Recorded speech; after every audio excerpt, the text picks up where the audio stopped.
बहनों भाइयों नमस्कार, जय माता की। मैं हूं पंडित दिनेश नारायण पांडे और आप देख रहे हैं अपना लोकप्रिय चैनल ग्रहवाणी। आप सभी का हार्दिक अभिनंदन करता हूं, स्वागत करता हूं, आभार व्यक्त करता हूं। अपना कीमती समय निकाल करके मेरे वीडियो में आप मेरे सामने हैं। बहनों भाइयों, राहु, केतु और शनि, इन तीनों ग्रहों के गोचर की श्रृंखला पूरी हो चुकी है 2025 की, और आज से एक नई श्रृंखला प्रारंभ होने जा रही है देवगुरु बृहस्पति के गोचर की 2025 में। वस्तुतः ये देवगुरु बृहस्पति का जो गोचर है ये 14 मई से प्रारंभ होगा मिथुन राशि पर, और उसके बाद ये गोचर चलेगा जून 2026 तक। इसी गोचर के दौरान देवगुरु बृहस्पति अतिचारी भी होंगे और अतिचारी होकर के अगली राशि कर्क पे जाएंगे अपनी उच्च राशि पर, और साल के अंदर ही पुनः वापस हो जाएंगे अपनी पुरानी राशि यानी मिथुन पर। देवगुरु बृहस्पति बीच में वक्री भी होंगे। 11 नवंबर 2025 से लेकर के 11 मार्च 2026 तक की अवधि में ये गोचरस्थ अवस्था में वक्री होंगे। अब वक्री गुरु का जो प्रभाव है वो एक अलग वीडियो में बताऊंगा। अभी सामान्यतः देवगुरु बृहस्पति के गोचर की ही चर्चा करूंगा। मिथुन राशि और कर्क राशि के दौरान, गोचर के दौरान ये किस तरीके के रिजल्ट देंगे, आज के एपिसोड में चर्चा है मेष राशि पर।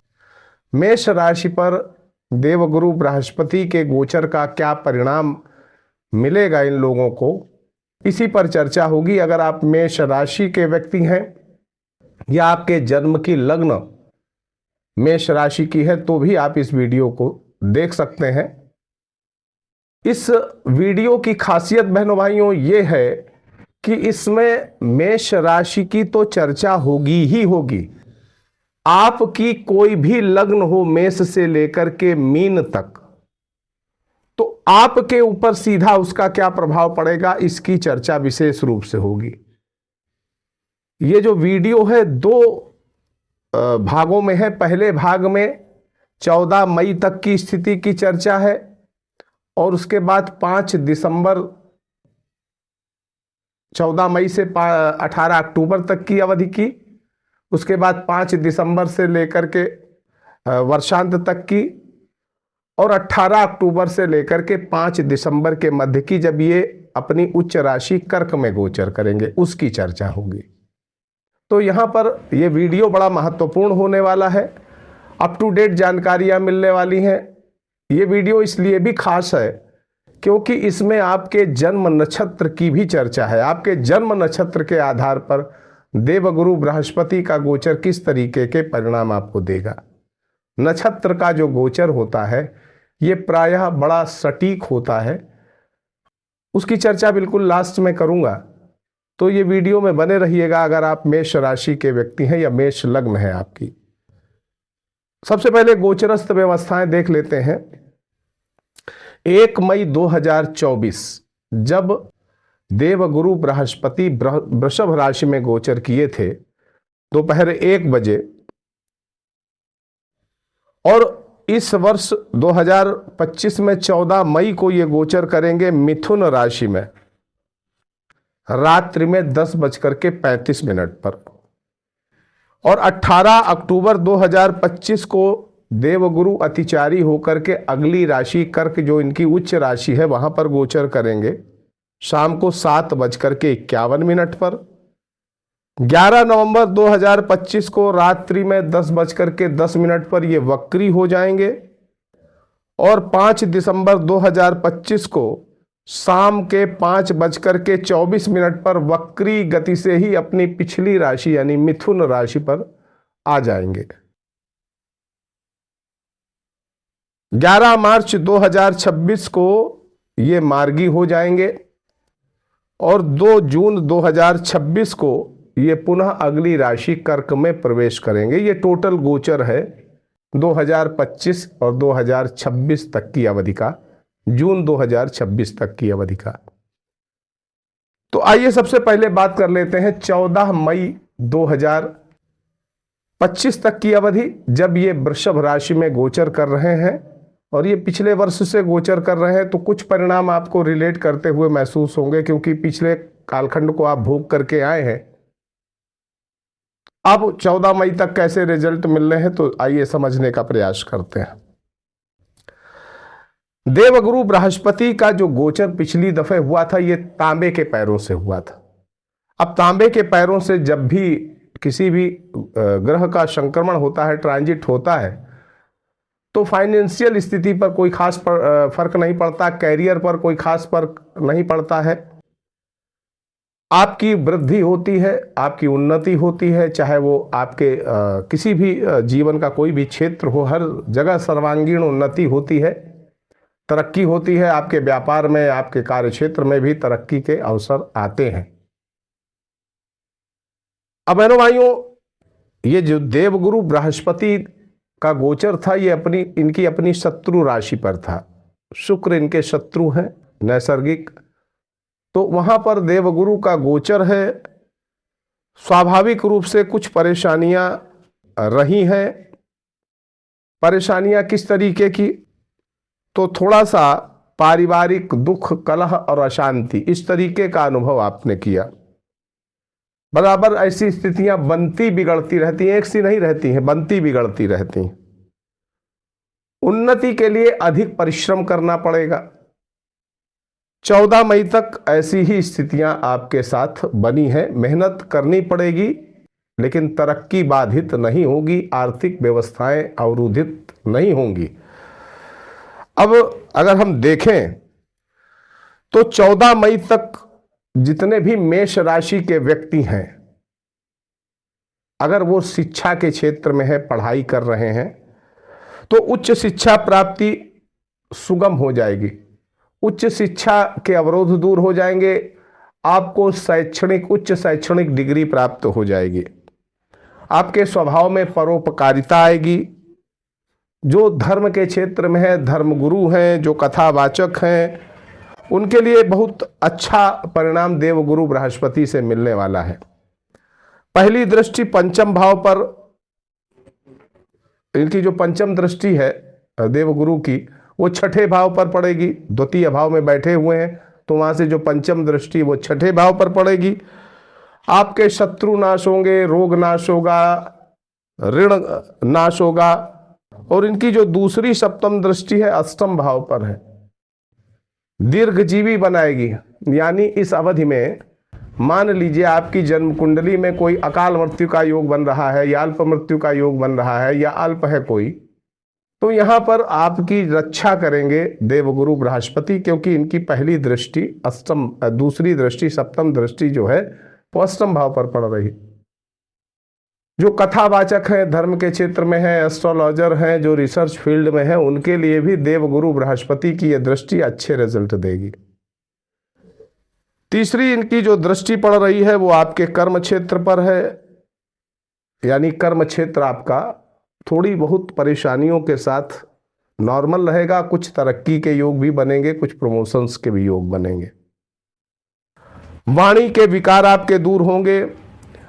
आप चाहे राजनीति में सक्रिय होना चाहें, सरकारी नौकरी प्राप्त करना चाहें, प्राइवेट संस्था में प्राप्त करना चाहें नौकरी, तो मिलने की काफी संभावनाएं हैं 14 मई तक। वाणी के विकार दूर होंगे, वाणी में मधुरता आएगी। पिता की संपत्ति का भी आपको अच्छा लाभ मिलेगा। जिम्मेदारियां भी मिलेंगी, पारिवारिक जिम्मेदारियां भी आपकी बढ़ेंगी। अब वाणी से जुड़े हुए काम जो हैं, वो जो भी कर रहे हैं मेष राशि के व्यक्ति, तो उनको गुरु के अच्छे परिणाम विशेष रूप से मिलते ही चले आए हैं 2024 से। अब आप अनुभव करिएगा, अगर आप वक्ता हैं, कथावाचक हैं, प्रोफेसर हैं, वाणी से जुड़े हुए काम करते हैं, सेल्स के काम में हैं, मार्केटिंग के काम में हैं, कंसल्टेशन के काम में हैं, वकालत के काम में हैं, जो काम वाणी से हैं, उन सब कामों में आपको अच्छे परिणाम मिलने चालू हो गए थे पिछले वर्ष से ही। और इस वर्ष अभी 14 मई तक ऐसी ही स्थितियां हैं। 29 मार्च से लेकर के 14 मई का जो कालखंड है, इस अवधि में व्यापार में आपको अप्रत्याशित लाभ मिल सकता है। नए नए अनुबंध प्राप्त होने की संभावना बनेगी। वहीं केतु से भी इनका संबंध है, गुरु की दृष्टि केतु पर है और केतु आपके छठे भाव में गोचर कर रहे हैं। भाई ऋण तो उतरेंगे, लेकिन अनावश्यक खर्चे भी होंगे। रोग बीमारियों पर भी खर्चे हो सकते हैं, अनावश्यक खर्चे हो सकते हैं केतु की वजह से। अब लग्न वाइज अगर हम देखें 14 मई तक की स्थिति को, तो जिनकी मेष राशि है, मेष लग्न है, मेष राशि भी है, मेष लग्न भी है, तो धन की निश्चित तौर पर वृद्धि होगी। नोट करके रख लो इसको। वृषभ लग्न है, मेष राशि है, तो लाभ भी बढ़ेगा और धनार्जन भी बढ़ेगा, लेकिन थोड़ा सा धीमी गति से बढ़ेगा। मिथुन लग्न मेष राशि है, तो शत्रुओं का नाश होगा, ऋण का नाश होगा, धन वृद्धि होगी, व्यापार वृद्धि होगी। कर्क लग्न मेष राशि है, तो भाग्य पक्ष का प्रबल सहयोग, अनेक इच्छाएं पूरी होंगी। सिंह लग्न मेष राशि है, तो विद्या के क्षेत्र में उन्नति करेंगे, लेकिन संघर्ष भी रहेंगे। कन्या लग्न है और मेष राशि है, तो गृहस्थ सुख बढ़ेगा। तुला लग्न मेष राशि है, तो पराक्रम बढ़ेगा, शत्रु भी बढ़ेंगे। वृश्चिक लग्न और मेष राशि है, तो धन में निश्चित तौर पर बढ़ोतरी होगी, पुत्र सुख भी प्राप्त होगा। पुत्र सुख प्राप्त हो तो कमेंट करिएगा, अपनी खुशी मुझे भी बताइएगा, मैं भी खुश हो जाऊंगा। धनु लग्न है और मेष राशि है, तो आपका ऐश्वर्य बढ़ेगा 14 मई तक की अवधि में, भौतिक सुख संसाधन बढ़ेंगे। मकर लग्न और मेष राशि है, तो पराक्रम और खर्चे दोनों बढ़ेंगे। कुंभ लग्न मेष राशि है, तो धन वृद्धि होगी, सेविंग भी होगी और निश्चित तौर पर आपका धनार्जन भी बढ़ेगा। मीन लग्न मेष राशि है, तो निश्चित तौर पर उन्नति होगी। सरकारी क्षेत्र या ठेकेदारी के काम में है, तो लाभ विशेष रूप से आपको मिलेंगे। अब 14 मई से लेकर के आगे 18 अक्टूबर तक की अवधि में जब ये मिथुन राशि में गोचर करेंगे, देवगुरु बृहस्पति आपके तृतीय भाव में, और 5 दिसंबर के बाद फिर ये मिथुन राशि में ही आ जाएंगे। बीच में 18 अक्टूबर से 5 दिसंबर तक ये कर्क राशि में रहेंगे। तो 14 मई से 18 अक्टूबर, 5 दिसंबर से लेकर के 2026 जून 2 जून 2026 की अवधि का अगर हम देखें, तो तृतीय भाव मेष राशि में देवगुरु बृहस्पति आपके गोचर करेंगे। अनेक शुभ फलों में कमी इस वजह से आएगी क्योंकि यहां पर इनका गोचर लोहे के पैरों से है, तो शुभ फल थोड़े से कम हो जाएंगे। लेकिन 5 दिसंबर के बाद अच्छे रिजल्ट मिलने में कमी नहीं होगी। 5 दिसंबर से 2026 में जून तक पारिवारिक तनाव, जरा सी गलती से मान सम्मान और धन हानि संभव है। आर्थिक दृष्टि से देवगुरु बृहस्पति आपकी तरक्की की ओर लेके जाएंगे, तरक्की के रास्ते खोलेंगे, लेकिन जरा सी गलती से आर्थिक हानि, धन हानि और मान सम्मान की हानि हो सकती है। वहीं पर देखें तो स्वास्थ्य आपका उत्तम रहेगा, मान सम्मान पर प्रतिष्ठा बढ़ेगी, धन ऐश्वर्य बढ़ेगा, आत्मबल बढ़ेगा, पराक्रम बढ़ेगा। दूर दराज इलाकों से धन लाभ हो सकता है, दूर दराज यात्राएं कर सकते हैं, तीर्थ यात्राएं कर सकते हैं, क्योंकि तीसरे घर में बैठा गुरु धर्म भाव को देखता है, तो धर्म यात्राएं हो सकती हैं, तीर्थ यात्राएं हो सकती हैं। अब यहां पर तीसरे घर में देवगुरु बृहस्पति गोचर करेंगे, तो देवताओं की कृपा तो आपको मिलेगी ही मिलेगी, आपके पितरों की भी बहुत बड़ी कृपा मिलने वाली है इस अवधि में। धन प्राप्त होगा, टूरिंग जॉब में है, अगर टूरिंग बिजनेस में है, टूर और ट्रेवल्स के बिजनेस में है, ट्रेवलिंग जॉब है आपकी, तो आप उससे काफी अच्छा पैसा कमा सकते हैं। देवगुरु बृहस्पति की दृष्टि यहां तीसरे घर में बैठ करके पहली दृष्टि पड़ेगी आपके सप्तम भाव पे, दूसरी दृष्टि पड़ेगी भाग्य भाव पर, और तीसरी दृष्टि आपके धनार्जन भाव पर, लाभ भाव पर पड़ेगी। और यहां बृहस्पति जो है उच्चाभिलाषी, यानी अपनी उच्च राशि में जाने के लिए बिल्कुल तैयार बैठे हैं। विवाह हो सकता है। अब इस वर्ष अगर आप मेष राशि के व्यक्ति हैं और विवाह तय हो जाए मई के बाद, तो अपनी खुशी जरूर बताइएगा कमेंट करके। विवाह के बाद भाग्योदय होगा, जीवन साथी ससुराल का उत्तम सुख मिलेगा। और अगर इस साल विवाह होता है तो दहेज भी अच्छा मिल सकता है। हालांकि दहेज लेना नहीं चाहिए, लेकिन आपको ससुराल पक्ष से काफी आर्थिक सपोर्ट मिल सकता है। देव कृपा मिलेगी, कुल देवी देवताओं की कृपा मिलेगी और इसका आपको आभास भी होगा। भाई बहनों का अच्छा सुख प्राप्त होगा, सरकार से अच्छे लाभ मिल सकते हैं। 15 जून से लेकर के 16 जुलाई का श्रेष्ठ समय है आपको जॉब प्राप्त करने के लिए, गवर्नमेंट जॉब प्राप्त करने के लिए। 6 जून से 22 जून अच्छा समय है भाग्योदय के लिए, मित्रों से लाभ के लिए। 26 जुलाई से 31 अगस्त भाई बहनों का सुख अच्छा है और किसी स्त्री मित्र से भी विशेष लाभ मिल सकता है। राहु की गुरु पर दृष्टि पूजा पाठ से मन विचलित करेगा, लेकिन आपका मन विचलित ना हो इस तरह के प्रयास करिएगा। परिवार में अशांति ये कराता रहेगा। चूंकि राहु की गुरु पर दृष्टि पड़ रही तो पारिवारिक अशांति पैदा हो सकती है।